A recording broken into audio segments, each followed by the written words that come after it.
Today I'm here to answer one simple question. Can you beat Persona 2 Eternal Punishment with only Maya? This video is a direct sequel to my Persona 2 Innocent Sin video, where I beat the game with only Tatsuya. So if you haven't seen that one, I recommend watching it first, even if I did sound like this. 2 Innocent Sin is widely regarded as the easiest Persona game. The link to that video is in the description if you want to watch it. Now, let's get into the rules. Unlike Innocent Sin, Maya is the protagonist of this game, and the only one we're allowed to use in battle besides one exception that I'll explain later. I will always be playing on the hardest difficulty, which is hard. Playing on New Game Plus is not allowed. I'll be playing on the fan translation PSP version of the game. And finally, there will be spoilers for the whole story, but if you haven't played the game and want to, I recommend clicking off the video. We open up to a cutscene of Tatsuya that reveals that he remembered everything from the events of the first game, which sucks because he was supposed to forget.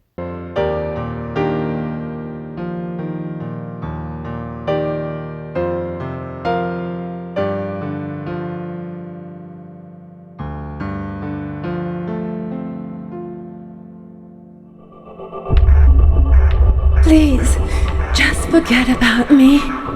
Go on without me.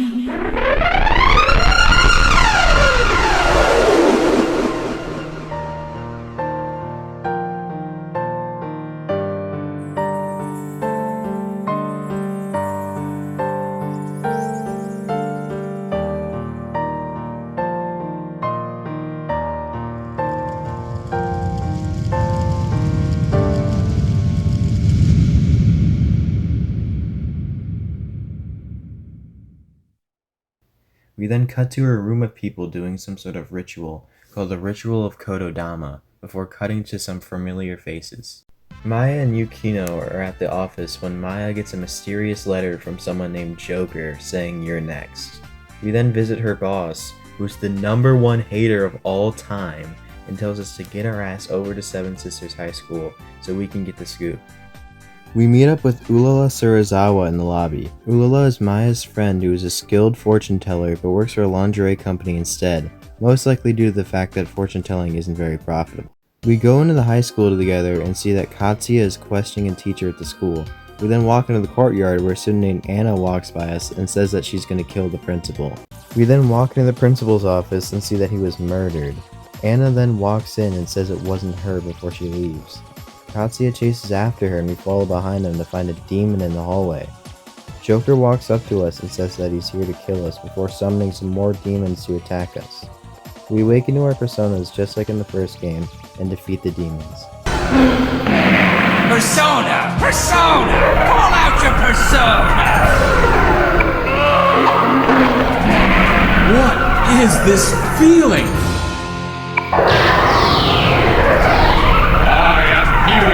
Sparing the ancient sun, I am the one who violates the night.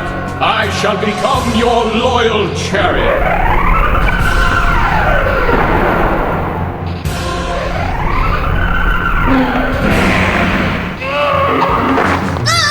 I can't take it anymore! I am Callisto, the one known as the most beautiful of the nymphs. One who is weary of romance, I will show you true love.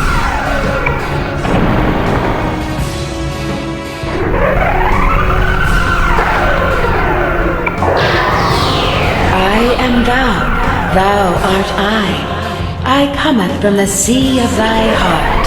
I am the brilliant mother Maya.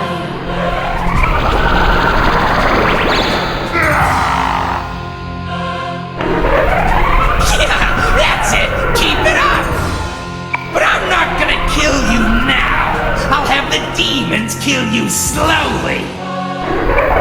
Remember, you can't run from fate.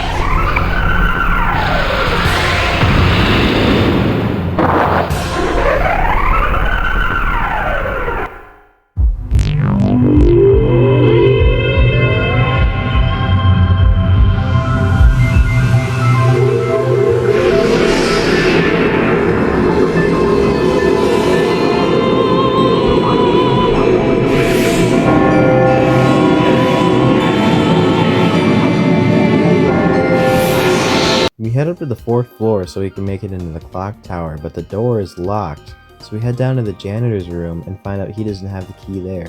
So we head up to the teacher's lounge and they do have the key. So we head back up and make our way into the clock tower, the first boss fight of the game. Number 501, get away from that girl! Don't get in my way! You can just play with them!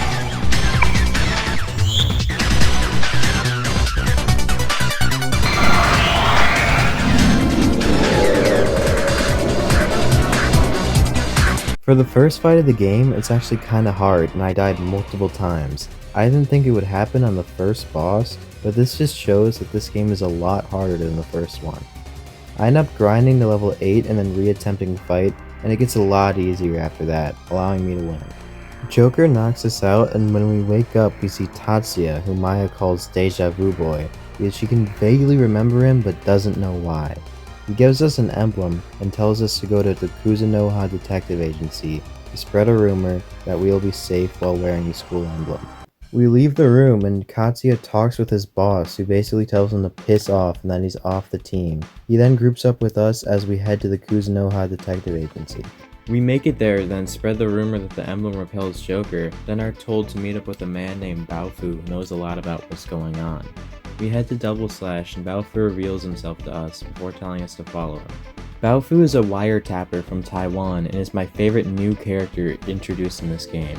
We tell him what we know and he tells us that the foreign minister Tatsuzo Sudo has something to do with what's going on. We realize that if we keep the emblem on us, we'll never be able to find Joker, so we...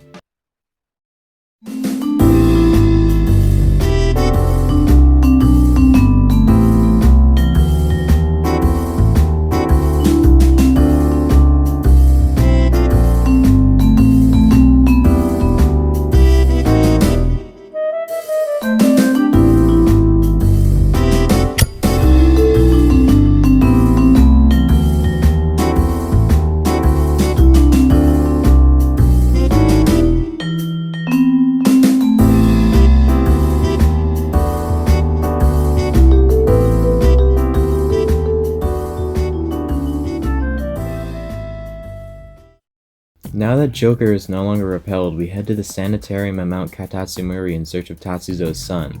We try heading there directly, but a security guard blocks us from doing so we head up the long way instead. We make the uneventful climb up the mountain and make it to the sanitarium, finding 2 dead bodies on the ground. Baofu recognizes them as Taiwanese mafia members. Katsuya and Baofu get into an argument and I choose to tell Baofu to calm down because I only just met him. We head further into the dungeon and find Tatsuya Sudo, the son of Tatsuzo. This may be a bit confusing with the 2 Tatsuyas, especially when they have similar sounding last names, so I'll just call this guy Crazy Guy from now on. We find out that there are more Mafia members waiting for us outside, so Baofu leaves, leaving us to fight him as a trio, or in our case, a solo. How long are you gonna keep up this act? I'll make you remember! If this guy doesn't eat you, come to the Sky Museum! Wait, Sudo!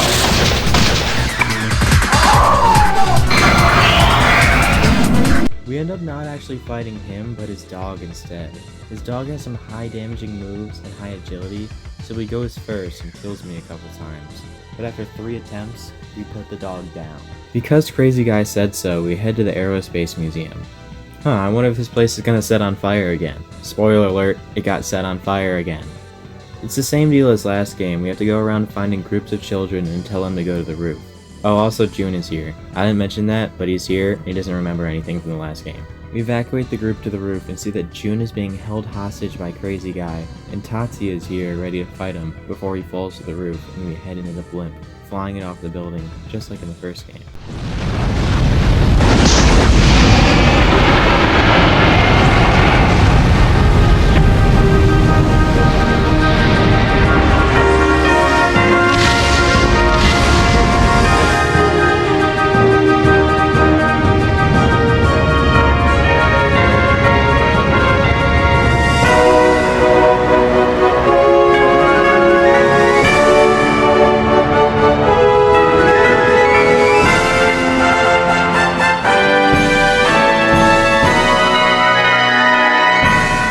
but Crazy Guy lived and we had to fight him. Yeah, it's the voices, the voices! Voices, voices, voices, voices, voices! You can't run from the voices! Stay back, everyone. I'll take care of you.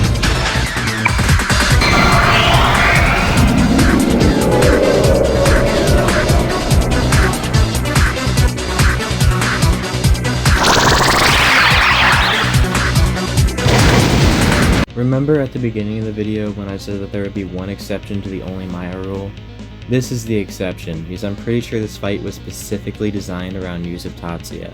All the enemies are weak to fire, and Tatsuya also says, "Stay back everyone, I'll take care of them," before the fight starts. So I used Tatsuya to win the fight. Don't think you've won! The fear has spread! The Joker won't die! And just like in the first game, the blimp crashes.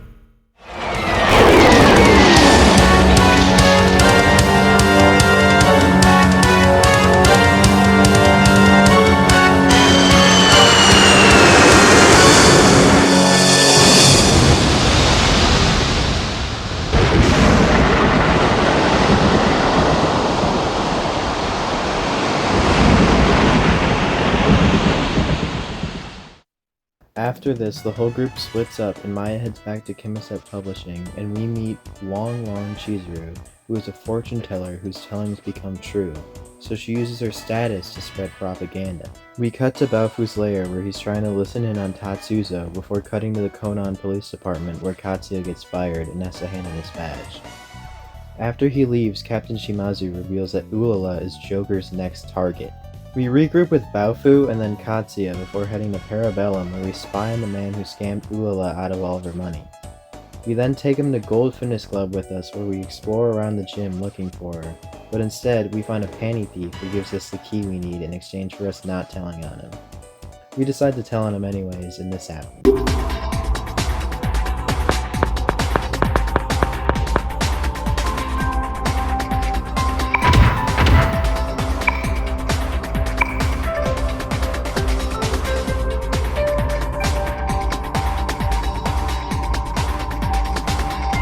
We move on further into the dungeon and walk into the boxing gym room where Ulala is. She's crying, so we check on her before she turns around and reveals that she's been affected by the Joker virus.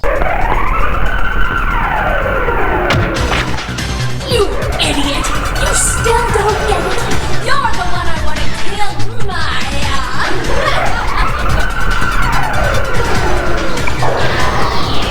Joker! It's growing! Women are demons. Oh my. We got no choice. We're gonna have to beat some sense into her.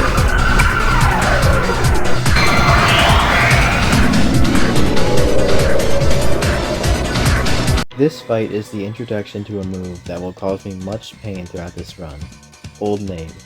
This move forces you to cast the spell Joker, which does absolutely nothing, causing you to waste your turn. That being said, the fight with Ulala wasn't so bad. She does kill me once with a lucky crit, but she goes down on my second attempt. The guy from earlier promises to return the money we stole from Ulala, and we take her back to the Velvet Room to get the Joker out of her.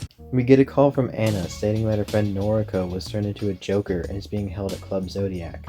I forgot to explain this earlier in the game, the Joker will come after you if you call your own number on your phone.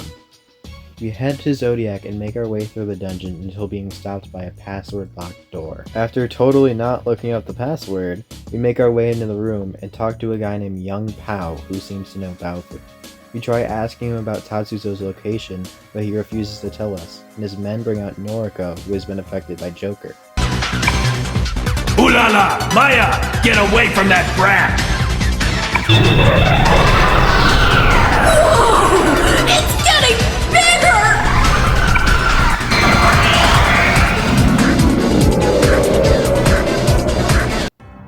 This fight took longer than any fight in the previous challenge run. It took me 5 hours to beat this fight. My first attempt at the fight, I was level 24. When I finally beat it, I was all the way up at level 33. I grinded 9 levels for this damn fight, and it still took forever. The reason this fight took so long can be summarized as this. She has high health, high damaging moves, and she has 2 goons you have to take out if you even want a chance at killing her. She also has Old Maid, which she can use as much as she wants on you. That prevents you from healing.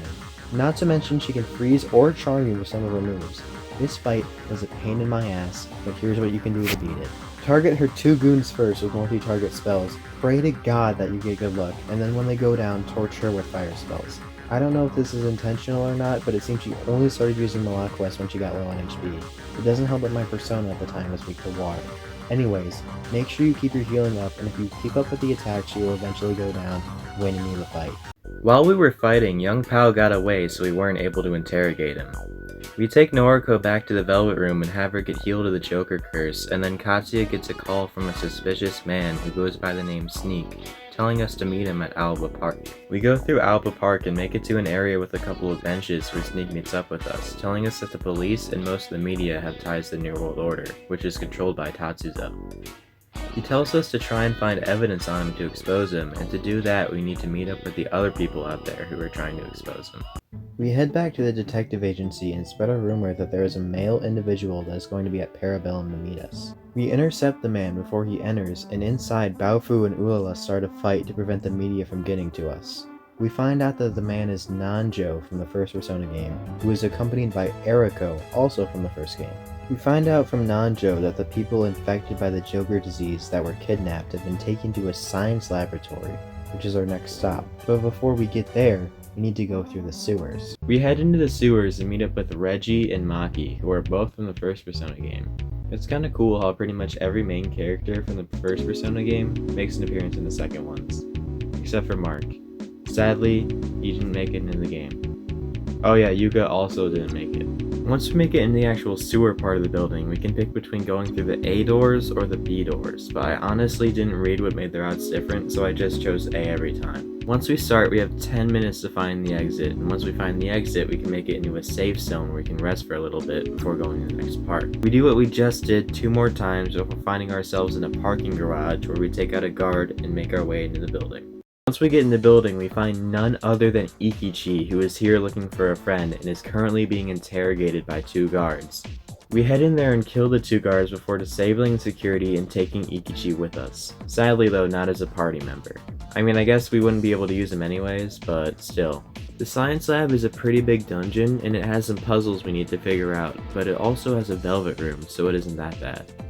We make our way further into the building and find out that the scientists have been testing on humans. When Ikichi isn't able to find his friend, he escorts everyone out of the building, and we move on deeper in.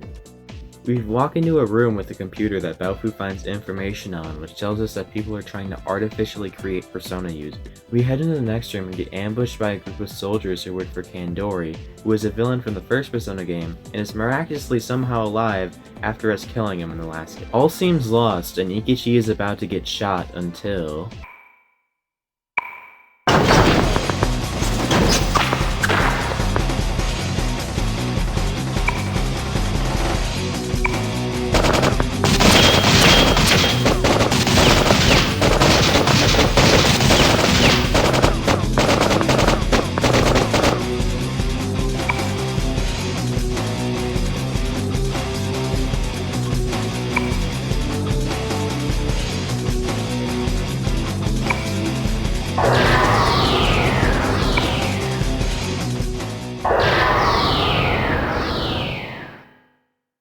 Thanks to help from Tatsuya, we managed to escape and get everyone into a truck, but we haven't escaped for long because a demonized version of Ikichi's friend Sugimoto came after us.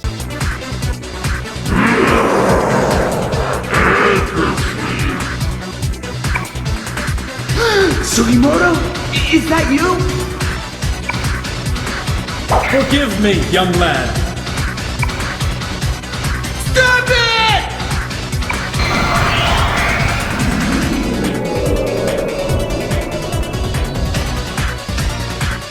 We start the fight with him, and this fight is tough. It took me about 2 hours to beat. The main problem with this fight is that there are 3 people that can attack you. The main boss, along with the 2 goons he has. We want to take out the 2 goons first using multi-target attack spells, but they take about 9 turns on average to kill, meaning I have to deal with the combined damage of all 3 of them, while they can also inflict sleep, fury, freeze, and poison on me. worst of which being Fury because I can't cure it and it doesn't naturally go away. This was the fight where I realized that buffs are going to be vital in this challenge. So I fused up personas that had Rakukaja and Tsukukaja to have double the physical defense and double the evasion.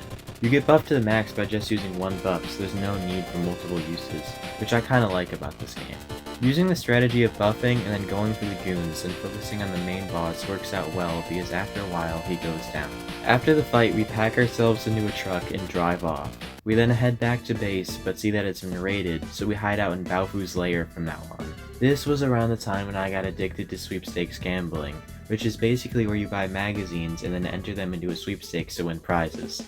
I did this with the armor sweepstakes because I didn't know if this was just me being a dumbass or not, but I could not find a place that sold good armor in this game to save my life. Anyways, distraction aside, our next stop is Smile Hirosaka. We head into the building and make our way to the girls' bathroom where we crawl into a vent and see what's going on in the room next to us, where Ginji from the first game is giving a speech to the people saying that they need to reach their hand into this machine and that it will cleanse you and make you innocent. But what it really does is turn you into a Joker. So we head into the room and break the vials that are leading into the machine, and this happens.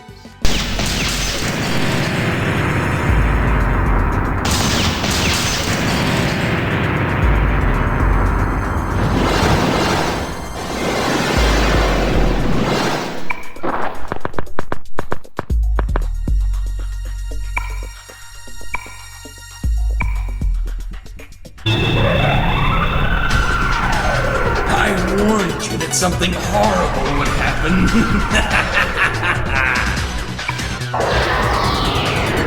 I see. Extracted Kigure from the people or themselves. Joker. A persona born of sin. No wonder it keeps gaining power. So it's on a completely different level than before. Keep your guard up.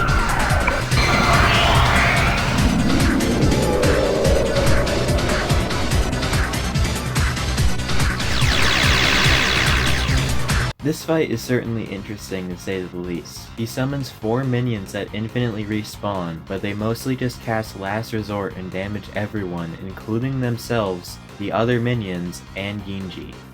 Ginji can also heal himself, so I ended up using a calculator to add and subtract the amount of health he had. But in the end, I was completely wrong, and he had like 500 less health than I accounted for. Anyways, this was not a hard fight, but it was definitely a weird one, and after a while, he goes down. We get another call from Sneak telling us to meet him at Aoba Park Concert Hall, so we head there and Katsuya does the thing every Persona 2 character does at least once and heads off without the rest of the group. We head in and find out that Sneak was Chief Togashi, who is a former co-worker of Katsuya. He tells us about the New World Order before Shimazu cuts us off and reveals that Togashi betrayed Katsuya's father. Togashi gets shot by Shimazu before the rest of the gang bursts in the room to surround him. But he's not gonna let that slide, so he calls in for backup.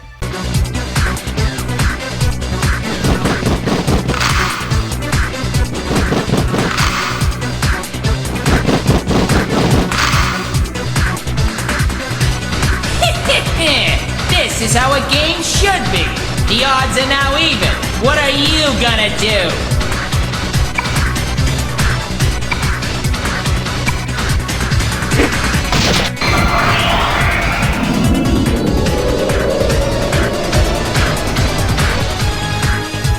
This fight brings back a move from the last game that's going to give me some trouble.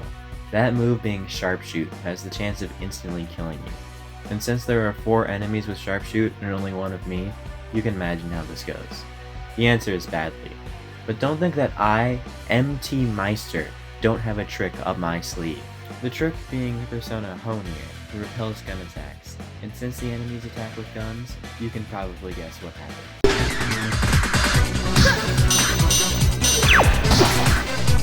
As you can probably imagine, the fight from this point on is pretty easy. We win and Shimazu dies.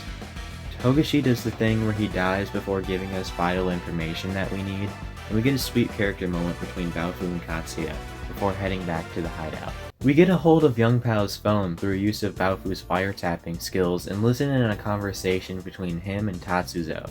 They mention that they will be at the abandoned factory in the Kunan district, so that's our next stop.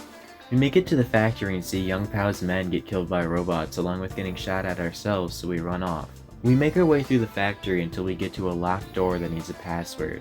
So I find the password totally legitimately and definitely not by looking it up, and we make our way into the room. The room has control panels in it which can change the direction of the conveyor belts we need to go on. We figure out which ways to go before making it into the room Young Pao and Baofu are in. Young Pao tries negotiating, but it doesn't work, so they both shoot at each other, and since Baofu has better aim and is faster, he knocks down Young Pao. He's about to kill him before the rest of the gang enters into the room. We find out that the main reason Baofu wants to kill Young Pao is because Young Pao got Baofu's partner Miki killed. After all of that, a giant robot runs at us. Everyone just seems to get in my way. Fine, come on.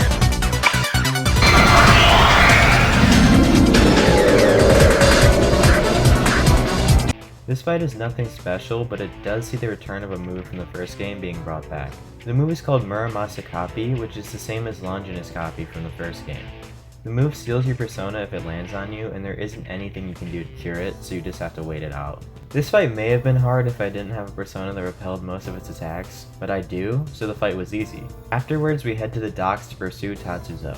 When we make it to the docks, we board Nanjo's yacht and head towards Tatsuzo's boat, which is disguised as a cruise ship.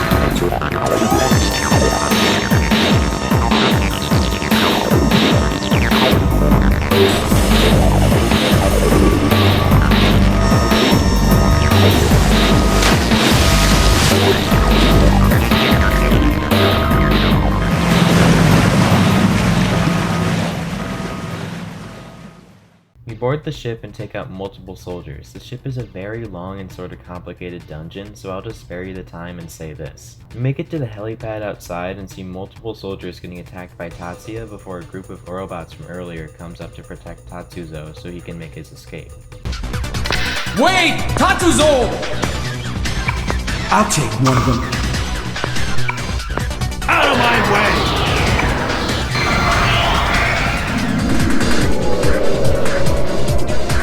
This fight was fun.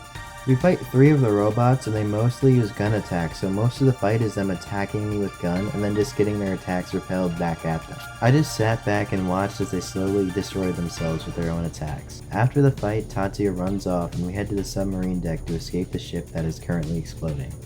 We all pack into a submarine and leave.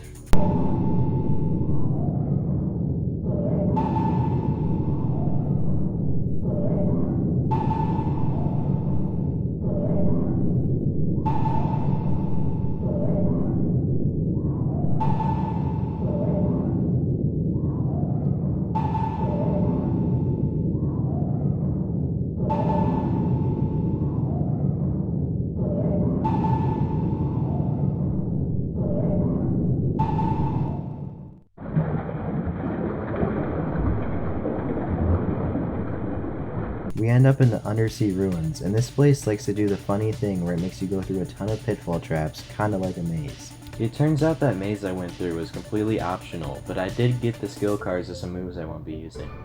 Anyways, we make it to the end of the dungeon and walk in on Kandori and Chizuru, and they reveal that they broke the seal that releases a dragon. He then tells us that there are 12 more of these seals in total, and he's broken all of them before starting a fight with us.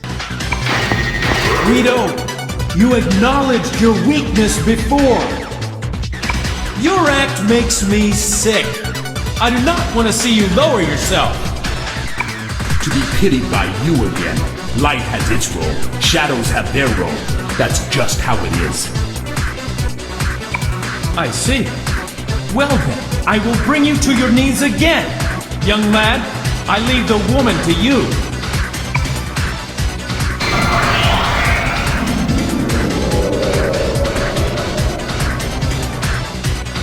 This fight is against 4 robots and Kandori. Guess which type of moves the robots use. Go on, I'll give you 3 seconds.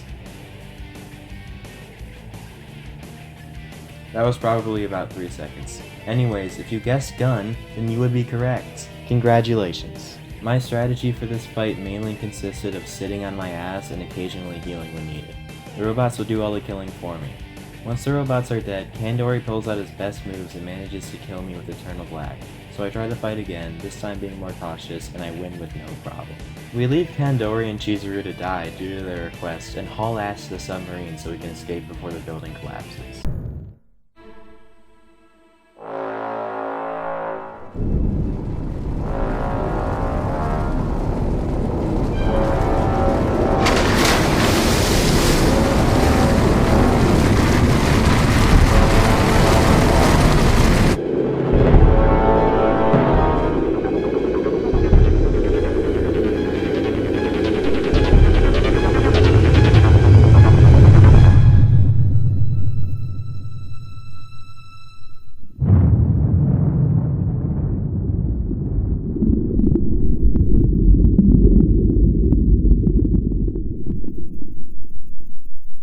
We make it back to land and Tatsuya tells us to go to the Elias Shrine. So we head there and Maya remembers her past from the first game and how she was locked in the shrine that was set on fire by Crazy Guy, before Tatsuya woke into his persona and torched him. After that, we head to Mount Iwata. We head in and Tatsuya tells us that this is where our memories lie. This place is made up of lots of flashbacks, so I'll explain them in the order in which they happen. The first one is a cutscene of Nanjo saying goodbye to some of his friends, including Boy with Earring, who will be playing as in my next challenge run. He makes a pact with his friends that if their dreams come true, then they will meet again before leaving. The second flashback is when Maya met Tatsuya along with Ikichi and Lisa in the first game at Seven Sisters High School. The third one is when Crazy Guy fought us on the blimp in the first game. The fourth one is when we saved June from the Joker and also the appearance of Nyarlathotep. And the final one is when Maya got killed in the first game. Afterwards, Tatsuya joins the team, and instead of heading to the next point in the story, I head into the casino instead. At the casino, we win big on Wild 9 and then leave without buying anything good. I'll be back at a later point, but for now I just want to progress the story, so I head to the subway construction site. We make it into a subway car and drive it to our destination. The subway is a medium-sized dungeon with not much to talk about, but when we make it to the end, we see...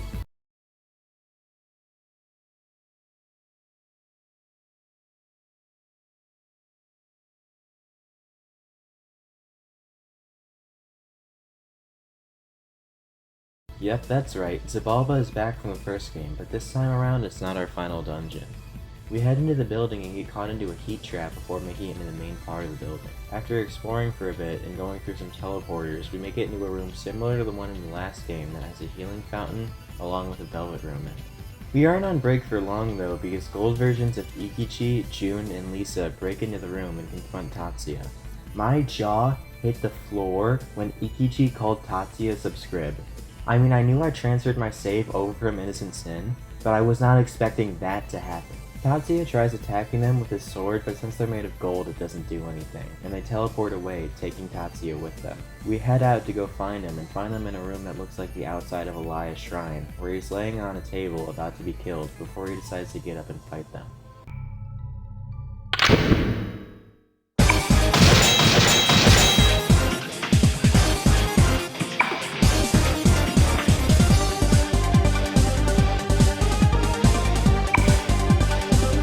It's okay. You can stop suffering.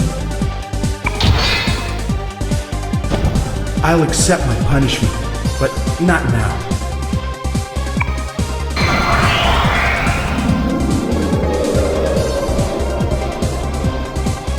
My recording for this segment is 2 hours and 40 minutes. Guess how much of that recording is dedicated to this fight? If you guessed 2 hours, you would be correct.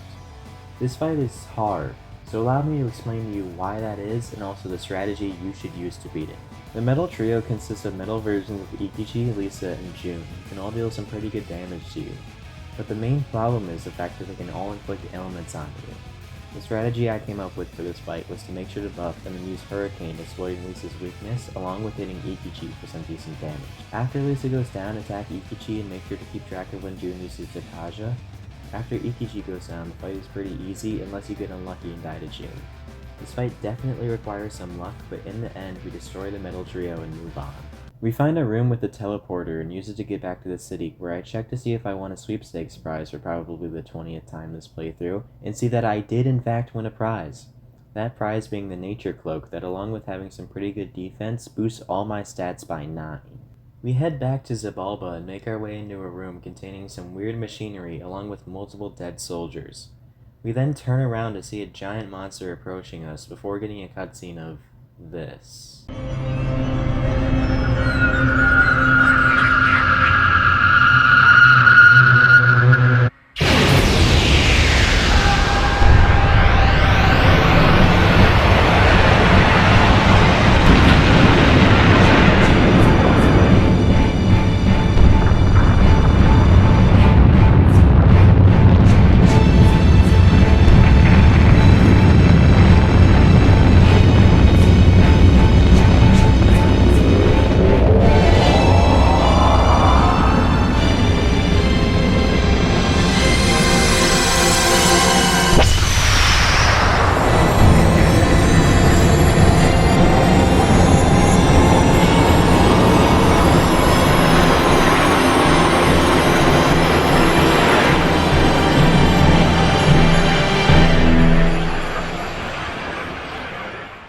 You know, I bet the residents of Sumuru City are getting tired of having their homes lifted into the air, considering the fact that this happened in the last game too. Anyways, we decide to try and do something about the giant evil monster standing directly behind us. But it's not too late! Pseudo is probably in that castle. He still has to do the dragon ritual. We haven't lost yet.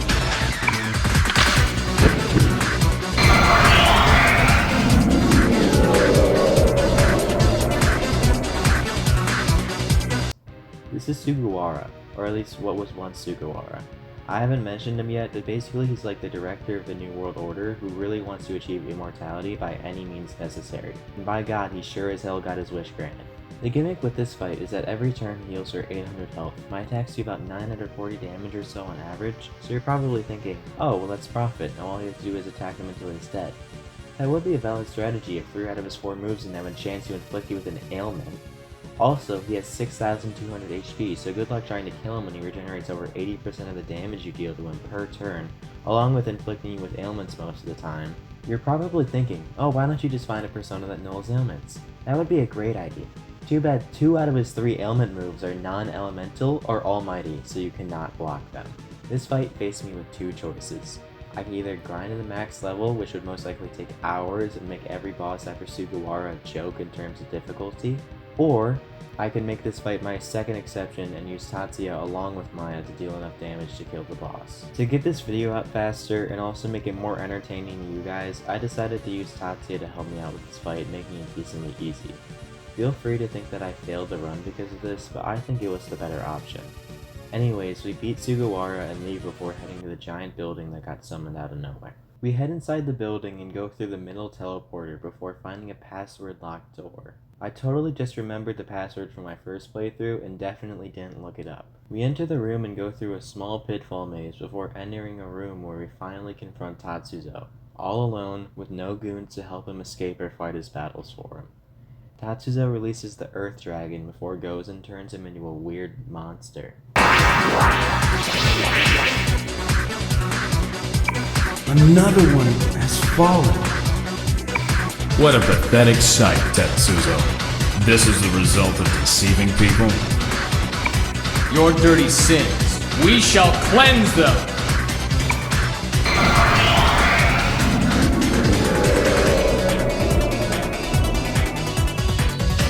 This fight isn't too bad. I used buffs along with the persona that nulls dark and has ice attacks to exploit his weakness, and he goes down after a couple of attempts. However, after we beat him, we aren't out of the woods quite yet.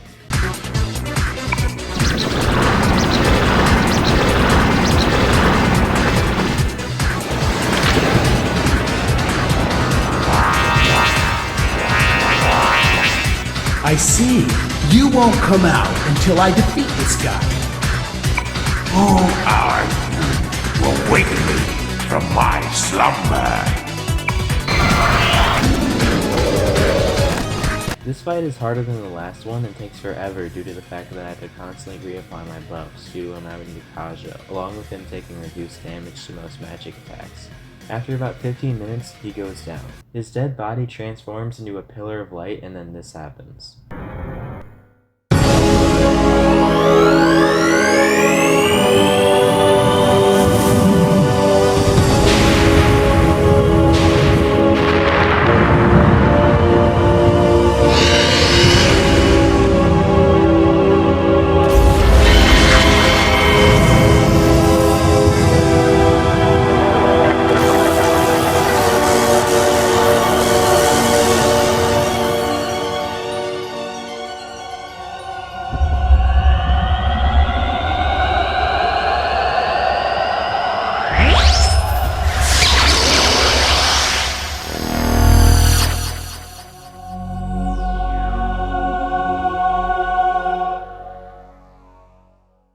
We get transported to the final dungeon in the game, Monado Mandala. Nyarlathotep greets us at the entrance and taunts us for a while before teleporting Lisa, June, and Ikichi to us.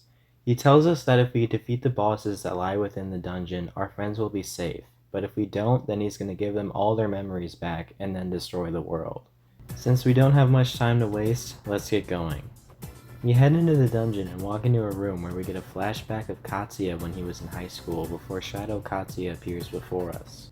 He tries to get Katsuya angry at Tatsuya, but it doesn't work, so he leaves for the time being. We continue with the dungeon before heading into a room where a flashback of Ulala plays.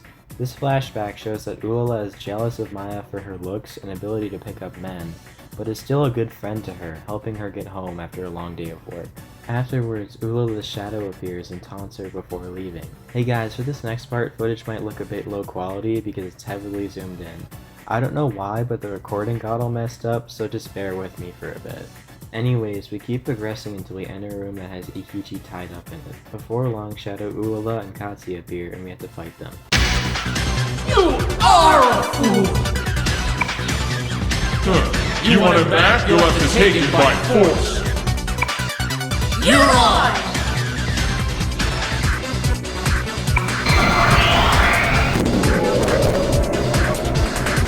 I try the fight for the first time and get killed by Vice Shot, which is an instant kill gun type move.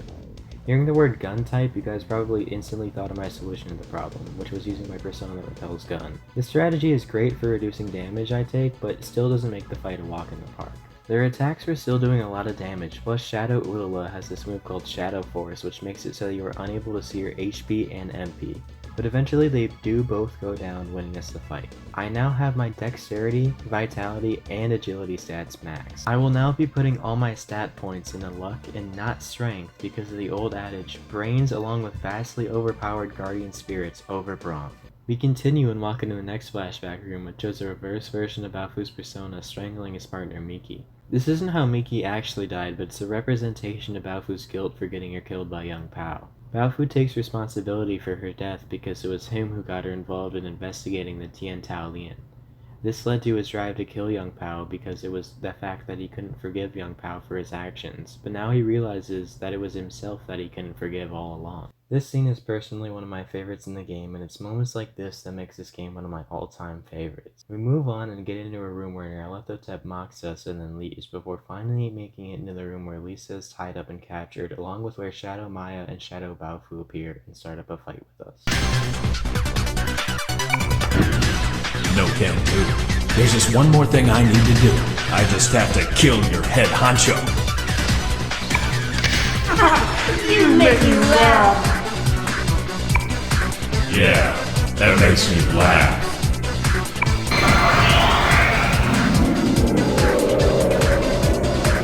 This fight has a lot going on. First of all, Baofu has this weird ass move listed on the wiki called Level Trap that I didn't even attempt to try and figure out. Baofu can also shock and mute you, along with having Shadow Force, the same move that Ulala had in the previous fight. Maya, on the other hand, can freeze you. Oh, also she repels every magic element in the game, including Almighty. I feel like it's a rule in any Megaten game that you should not be able to resist Almighty, but Maya doesn't play by the rules apparently. This is probably my punishment for coming up with that stupid brains over brawn joke earlier. The strategy I used for this fight was to buff and then rain thunder down on Shadow Baofu, who is weak to it.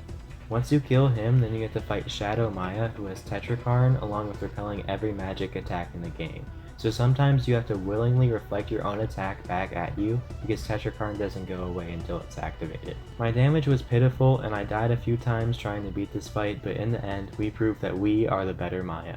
After the battle, Philemon teleports Lisa to safety, and we head on to the final stretch of the game, where we head into the next room and see Nyarlathotep has been waiting for us, and he has June there with him. We get a flashback to the last game where Philemon has to erase the fact that the group met as kids, leading to an alternate timeline that doesn't lead to Maya dying. All of our friends disappear, and we slap Philemon and reveal that he's an alternate version of Tatsuya before getting the cutscene of everyone saying goodbye from the first game, but this time it's a little bit different.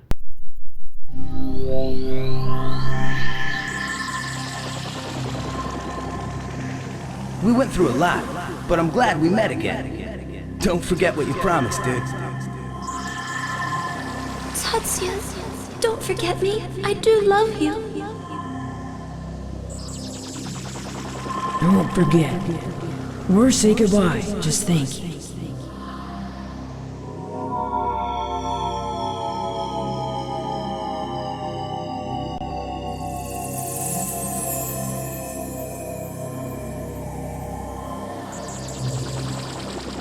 I don't want to forget what happened. How can I forget? Guys, don't go. Don't leave me alone. Please, no. Please, no.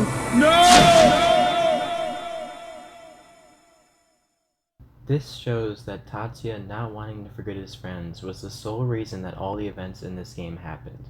Tatsuya has committed a sin, and Nyarlathotep is giving him his punishment. Despite this, everyone is supportive of Tatsuya because it's not his fault that he didn't want to forget about his friends, and that it was all fate. This is it, the final battle.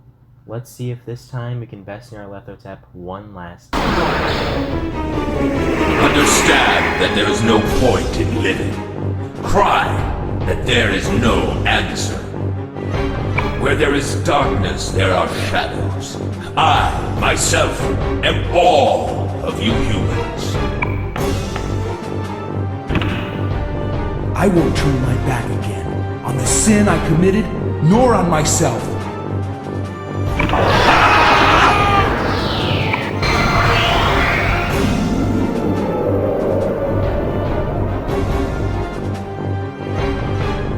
This is it. It's final battle time. Let's see if we can beat Nyarlathotep one last time. This fight starts out against Nyarlathotep in his first phase, where he only has 3 moves. Unperishable Black, which halves your HP no matter what, Guard Punish, which does huge almighty damage, and Shadow Kill, which does large throw damage. He sports 8,800 HP, but he isn't much of a problem and goes down relatively easily, changing into his second phase.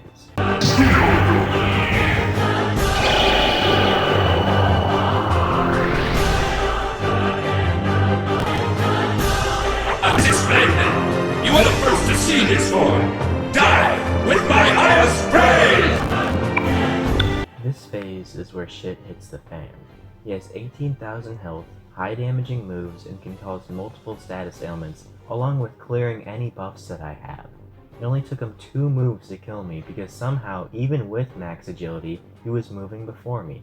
It was clear that my current persona was not gonna cut it, so I went to the Velvet Room to check on my options. And then I saw a persona so perfect for the job, he even came equipped with a move called Nuclear Missile that did huge nuclear damage to all enemies. This is Shiva. I equipped him with a Makakaja card so I can buff without switching personas, and also a Dexterity card to increase his magic attack and then fuse him up.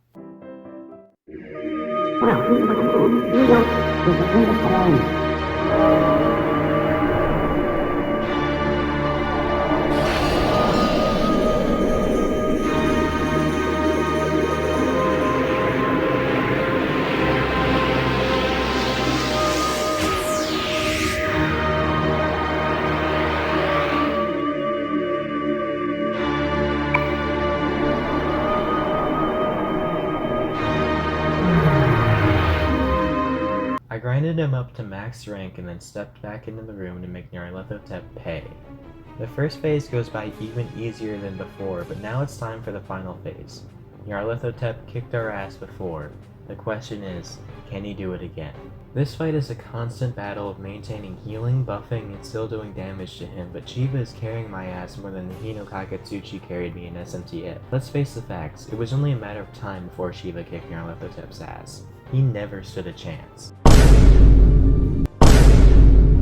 After about 25 minutes, we take him down once and for all. Afterwards, Tatsuya finishes him off, sending him to hell where he belongs. Tatsuya knows that he can't stay in this reality and that he has to leave. And after a heartfelt goodbye from everyone, Tatsuya leaves and goes back to his own reality.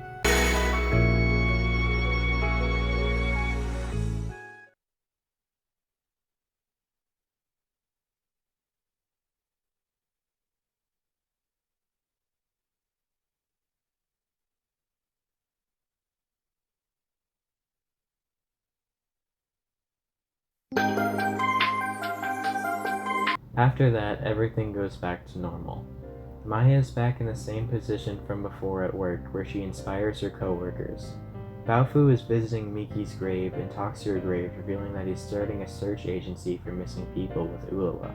Evil no longer calling him Baofu, but by his real name, Kaoru. Ulala also talks to Miki's grave, assuring her that Kaoru is in good hands. Nanjo and Ellie are meeting up with most of the Persona 1 group. They've all fulfilled their promises they made to each other, and they're finally meeting back up as one big group. And finally, Tatsuya is back in his own reality on the beach, and he called his brother to come visit him. He reveals that he wants to be a detective, just like Katsuya and their father before them, and they share a moment as they walk off the beach, with Katsuya explaining to Tatsuya what it's like to be a detective. After that, we get the final cutscene of the duology.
Well, here we are, the credits. So we can finally say, yes, you can beat Persona 2 Eternal Punishment with only Maya. This challenge was honestly some of the most fun I've had playing a Mega 10 game. I highly recommend it to anyone who likes the Persona 2 games. I would give this challenge an 8 out of 10 in terms of difficulty. My final stats were level 87 using the Persona Shiva. Thank you guys all for watching to the end, and I'll see you in the next video. Goodbye.